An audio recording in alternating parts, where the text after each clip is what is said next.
Pemirsa, hutan Indonesia yang sangat kaya akan keragaman hayati tidak berhenti berevolusi. Seperti kemunculan spesies baru Tarsius dari Pulau Siau, Sulawesi Utara, dan juga ada lagi cicak terbang dari Pulau Togian.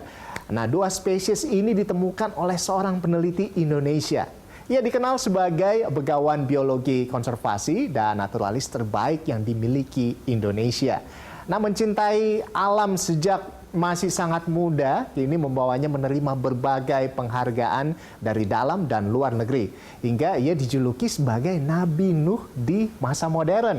Nah, siapakah sosok inspiratif kita hari ini? Langsung saja kita ngobrol dengan Prof. Yatna Supriyatna. Prof. Yatna, apa kabar, Prof? Baik, Bung Rolando.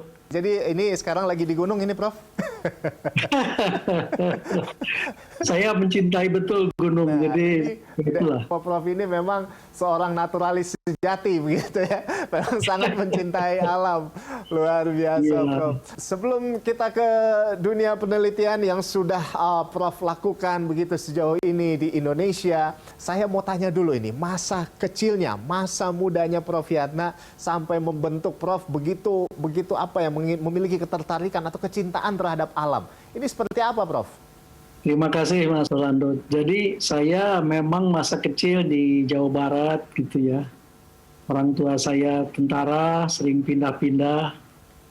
Dan mungkin karena itu jadi saya harus ikut pindah dan kebetulan ya seringkali di tempat-tempat yang nggak terpencil. Nah, dengan demikian saya ya ikut di SMA itu mendaki gunung, menjelajah rimba, dan yang lain-lain. Ya dari situ sangat tertarik dengan alam ya. Jadi memang dari dulu sudah anak gunung begitu ya, sampai kuliah jadi mapala begitu, Prof? Dan dari situ keinginan untuk menjadi naturalis itu dari Kanada ya ke Kalimantan Tengah gitu ya. Dia set up satu research station untuk penelitian orangutan. Tanjung Puting ya, Prof? Tanjung Puting, Nah, betul. oke. Jadi saya yang pertama di antara mahasiswa-mahasiswa yang berani datang ke hutan, dan Tanjung Puting itu kan pada waktu dulu itu masih belantara sekali. Jadi kalau sampai sana itu pakai klotok itu berjam-jam. Gitu. Dan saya seperti challenge gitu ya, waduh getaran hati itu. Wah ini barangkali kalau Hati dulu ya? di Jawa terus ya, ini di Kalimantan Tengah gitu ya. Nah itu jadi pertama kali saya ikut dengan Biro Tegalikas penelitian ya, selama 6 bulan. Dan itu tidak pernah ke kota gitu ya. Jadi saya kebetulan tinggal di camp, tetapi hari-hari itu kira-kira berjarak 2,5 kilometer, kita berdua. Mahasiswa disimpan di tengah hutan selama berbulan-bulan dan ya disuplai makanannya, tidurnya pakai hammock, ya, pakai itu semacam. Terus ada saung yang dibuat gitu ya, dan berhari-hari dari mulai pagi sampai malam, tiap hari melihat orangutan, melihat monyet, lutung gitu ya.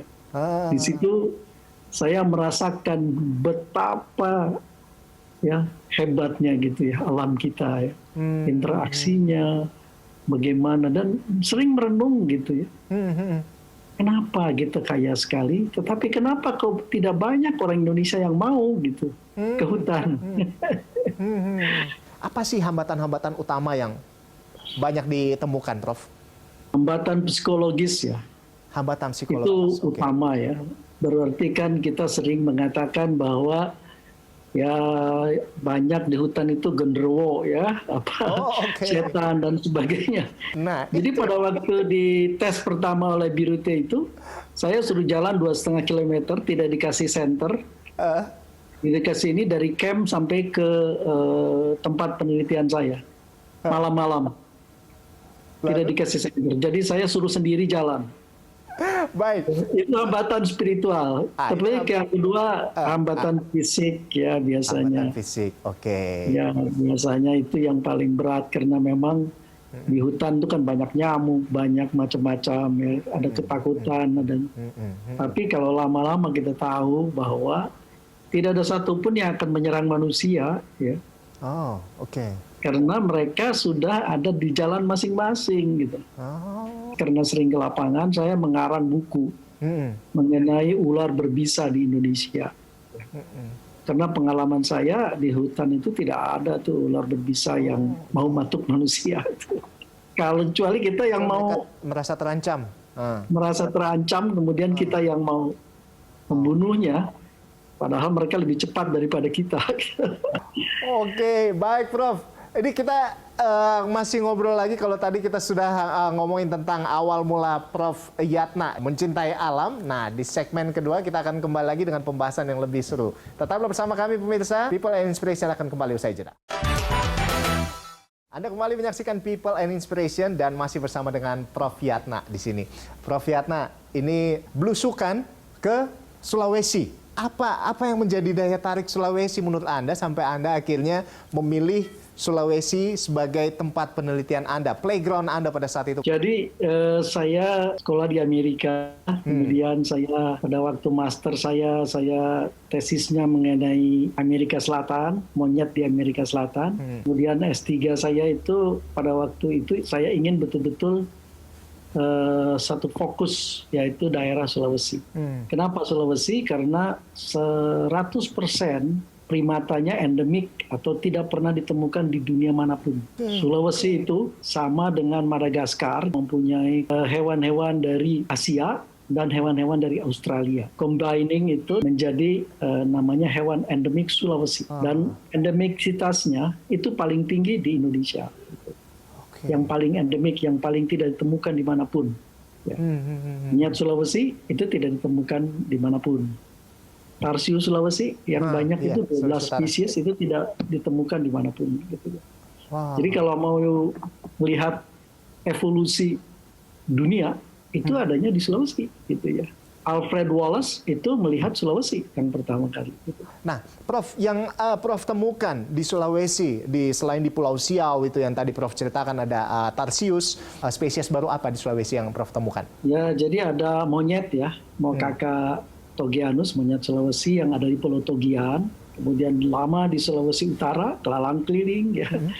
Dari mulai Sangihe, Siau, Minahasa, sampai Gorontalo, sampai Pul, terus bolak-balik ke selatan 2 tahun pertama kali pada waktu itu ya di situ. Spesies lain juga yang saya dengar Prof temukan juga cicak terbang. Nah, ini seperti apa itu Prof? Nah, kalau yang itu sebenarnya kan ada, karena saya tuh dengan teman banyak sekali dari luar negeri. Nah, jadi kebetulan yang pertama itu ditemukan Tarsius di Gorontalo yang spesifik juga di satu gunung. Nah, teman saya menemukan, tetapi dia memakai namanya Tarsius supriyatnai. Jadi Tarsius supriyatna katanya di Gorontalo. Itu gimana ceritanya nama Prof Yatna bisa tersemat begitu menjadi temuan untuk nama spesies? Ya boleh nama tempat apapun boleh, kalau itu seorang peneliti itu memberikan nama boleh saja siapapun. Nah kemudian pada waktu pertemuan IUCN di Hawaii ada bisik-bisik mereka itu. Mereka menemukan spesies baru, tapi ingin memakai nama saya. Saya bangga karena pada waktu itu, ya karena ini saya kira bagus sekali gitu ya. Nama saya kan biasanya nama seperti Alfred Wallace gitu ya, pakai Wallace PI gitu ya. Atau yang lain jarang sekali orang pakai nama. Jadi sebagai apresiasi aja bahwa saya selain menemukan juga diberikanlah nama kepada orang-orang yang dedicated. Nah, Prof, lalu selanjutnya ini yang terkait dengan monyet hibridasi. Kita tahu bahwa kalau di Jawa kan cuma 1 monyet, Pak. Sulawesi itu ada 8 monyet. Bayangin aja. Pulau yang sekecil itu, jadi setiap itunya sekian ratus kilometer ada, sekian ratus kilometer ada. Pulau Sulawesi itu terdiri dari pulau yang berasal dari Jawa, pulau berasal dari utara, pulau berasal dari tenggara. Jadi terbentuklah pulau, makanya seperti K gitu ya. Jadi karena ada 3 tempat ini, ada satu tempat ya, ada beberapa tempat sebenarnya di Sulawesi yang terjadi hibrid. Jadi kalau sudah terpisah gitu ya, tadinya mungkin satu monyet dari Kalimantan nyebrang ke Sulawesi, ya. Terus kemudian dia terdiferensiasi menjadi beberapa spesies. Kemudian balik lagi tuh, ketemu lagi, ya, yang sudah terpisah itu ketemu lagi. Nah itu terjadilah hibrid namanya, karena sudah terpisah menjadi beberapa spesies, tapi balik lagi. Nah dalam istilah ini, di dunia ini hanya ada 2 tempat, di Sulawesi dan di Afrika, di satu tempat di Ethiopia. Hibridisasi inilah yang menyebabkan mengapa ekspresi genetiknya itu berubah gitu. Maka gen-gen virus-virus yang tadinya tidak tersembunyi akan muncul. Nah, jadi pada waktu itu kita menemukan misalnya virus AIDS ya pada monyet. Gara-garanya virus monyet itu menggigit saya gitu. Karena saya tangkap, kemudian saya ingin mengambil darahnya, tapi tiba-tiba dia siuman, kemudian saya digigit. Setelah itu kita cek, kita kirim ke California pada teman-teman saya, karena pada waktu itu ada 7 universitas di Amerika yang ikut terlibat. Mereka katakan bahwa, loh kok ada virus simian AIDS, ya. Jadi virus AIDS pada monyet gitu ya. Yang hanya ada di Sulawesi gitu. Berarti dengan monyet hibrid ini ada dampak negatif juga dong terhadap perkembangan kehidupan manusia. Sebenarnya sangat menarik karena kemungkinan banyak sekali fenomena alam yang kita bisa eksplorasi. Ya. Apa yang menyebabkan terjadinya hibrid itu? Nah, di situ banyak penyakit yang muncul, ada juga misalnya kelainan daripada morfologinya. Jadi misalnya ada monyet di situ yang seperti bebek gitu, tangannya itu punya seperti bebek gitu ya. Kelainan genetik yang muncul gitu ya. Baik. Nah dari situlah mengapa akhirnya Pak Habibie memberikan Habibie Award kepada saya. Saya mau kembali lagi ke yang tadi. Berarti Prof ketika tadi digigit apa hasilnya waktu itu Prof? Jadi kondisinya itu seperti apa? Hasilnya setelah sekian bulan, setelah dianalisis, kasih tahu saya harus ke Amerika. Wah saya akhirnya pergi ke Amerika, dicek. Ternyata memang tidak menimbulkan zoonosis ya. Jadi karena memang masih 70% ke similarity-nya dengan kita. Nah, jadi saya aman gitu ya. Aman ya. Tapi dibilang dicek ya 2 tahun sekali gitu ke Amerika. Oke, siap. Resiko peneliti ya Prof ya. Nah ini pemirsa, ini pengorbanan, dedikasi sebagai seorang peneliti ini membuahkan hasil yang cemerlang, luar biasa. Banyak sekali penghargaan yang diterima oleh Prof Yatna. Apa saja penghargaannya kita saksikan di segmen berikut. Pemirsa tetaplah bersama kami di People and Inspiration. Anda kembali lagi di People and Inspiration, pemirsa, dan masih dengan Prof. Yatna Supriyatna. Prof, jadi sebagai seorang peneliti, ini harus banyak duit nggak sih, Prof? Jadi sebenarnya kemampuan peneliti bukan hanya bagaimana menelitinya, tetapi juga bagaimana meyakinkan orang. Nah, misalnya ya banyak donor-donor di luar negeri justru, ya, mungkin di Indonesia masih kurang. Saya pada waktu di Togian, saya dikunjungi oleh banyak sekali orang luar datang ke tempat research station saya dan mereka ngasih uang. Anehnya kan gitu. Ada yang $10.000, ada yang sampai ngasih perahu, ya ngasih macam-macam. Dasar yang paling penting kita bisa meyakinkan orang bahwa ini penting sekali. Berarti bisa dibilang bahwa jadi seorang peneliti ini nggak boleh kere ya Prof ya? Kalau kere agak repot nih Prof, ya kan? Nggak jalan-jalan penelitian. Dia harus datang ke international conference di berbagai negara. Saya lebih dari 80 negara saya pernah kunjungi, conference segitu ya. Dan itu memang mereka juga yang mengundang gitu. Berarti memang kalau untuk meyakinkan community untuk bisa untuk support penelitian itu gimana kalau dari Prof sendiri? Ya sebenarnya kemampuan kita untuk menulis ya, bagaimana kita menulis di jurnal ilmiah sehingga orang merecognize kita. Ya, itu yang paling utama sehingga orang itu membutuhkan kita. Gitu. ini loh, ini uangnya saya titip gitu untuk penelitian, kan begitu. Nah ini Prof, sampai Kerajaan Belanda ini memberikan penghargaan ke Prof Yatna sebagai Officer of the Most Excellence Order of Golden Ark. Nah ini bisa diceritain ini Prof. Tiba-tiba ada satu tim ya mewawancarai saya dari Belanda.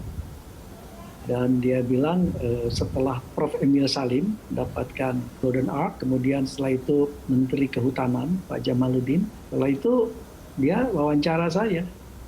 Saya bilang saya ini peneliti bukan pejabat, ya kan? Saya begini gitu ya. Wah dia mau lihat penelitian saya, kemudian apa saja yang sudah dipublikasi dan sebagainya. Akhirnya tahun 99 saya diundang oleh Pangeran Bernhard.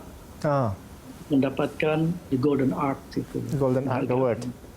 Itu atas penelitian yang dilakukan Prof Yatna sejauh ini begitu, baik dari Sulawesi, Kalimantan dan seterusnya.